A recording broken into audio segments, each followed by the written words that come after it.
Para falar um pouco do tratamento, o Fernando faz mais o tratamento eventualmente cirúrgico. Eu vou falar um pouquinho de maneira bem rápida a respeito do tratamento, até porque nem é esse o objetivo de falar de maneira mais detalhada a respeito do tratamento, mas de maneira geral, quando você detecta um câncer de próstata e você faz os exames de estadiamento, você vai saber em que grau está.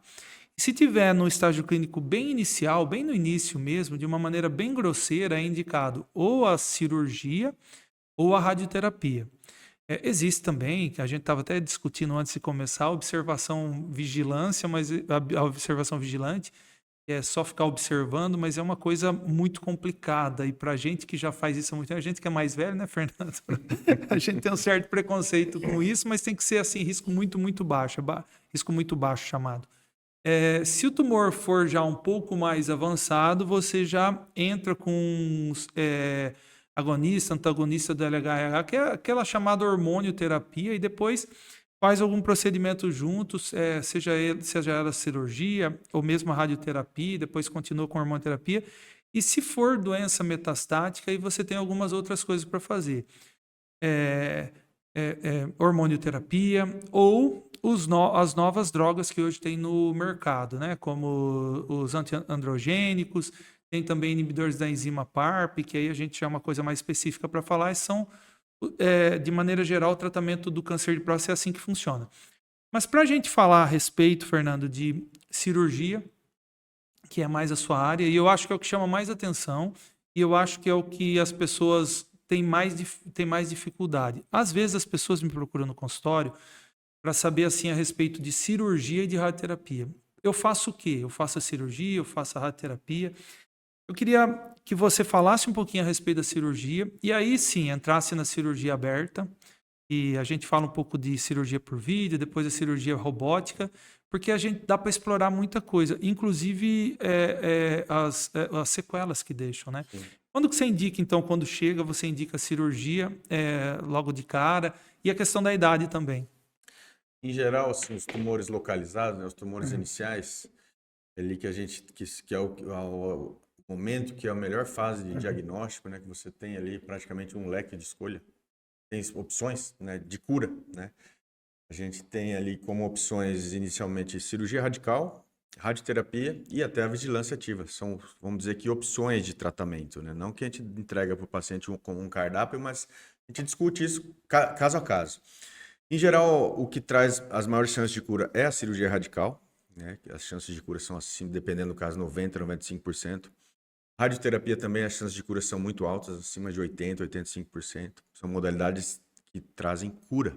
Então, que fique claro, você percebe que a cirurgia ela tem um índice de cura maior do Tem, que a radioterapia. E estatisticamente, a não só chance de de cura é cura, de maior. recidiva também, né? Vamos, Exato, vamos dizer eu assim. ia entrar nesse ponto. E existe também a opção como vigilância ativa, que são para tumores muito pouco agressivos, tumores mínimos, né? E casos selecionados de pacientes que não querem tratar, ou são muito idosos, ou têm muitas comorbidades, onde os tratamentos podem trazer problemas. Então, a gente são para geralmente casos bem selecionados. Grande maioria dos casos acabam optando em cirurgia, né? Que a gente considera ser o tratamento mais eficaz dos cânceres iniciais. A cirurgia evoluiu muito nos últimos anos, né? Eu vivi isso, né? Até poucos anos atrás, a cirurgia de próstata era considerada assim uma tragédia, né? Muitos cirurgiões até nem têm vivência, experiência com isso e que a desenvolvimento do câncer de próstata se deu muito com o advento do PSA, né? E foi anos 80. Foi verdade. Então você vê, até anos 80 para trás não se descobria câncer inicial. Isso é Pegava-se verdade. câncer já avançado. E o É, tratamento era. quando eu fiz minha faculdade, ainda era assim, do começo de 90. Você tem Então, toda a daí razão. não se sabia nem muito bem a anatomia cirúrgica de próstata. Então, Exatamente. começou-se a desenvolver muito cirurgia, anatomia e cirurgia prostática nos anos 80, 90. É. Começou-se as grandes serviços a aprenderem a operar próstata, principalmente câncer de próstata. Então, assim, então a safra de cirurgiões mais antigos nem aprenderam a fazer cirurgia radical de próstata. Já os cirurgiões mais novos já começaram a aprender. Então, assim, eu vivi isso. Eu aprendi cirurgia aberta, e quando eu estava terminando minha formação, começou-se a cirurgia minimamente invasiva, né? E especificamente em próstata era uma coisa nova. Então, a cirurgia desenvolveu muito. A cirurgia aberta, que é muito agressiva, difícil você conseguir preservar estruturas, né? muito sangramento, né? Uma região difícil de operar, a próstata fica na pelve profunda, atrás dos ossos, junto ao assoalho pélvico, junto ao reto. É um lugar difícil de acessar. E tem muita estrutura nobre ao redor, né? Principalmente os nervos da potência, né? Então, assim, e isso evoluiu muito. Tanto que a cirurgia aberta evoluiu para a cirurgia de vídeo, que evoluiu para a cirurgia robótica, trazendo muito mais segurança, muito mais precisão e muito menos sequelas do tratamento.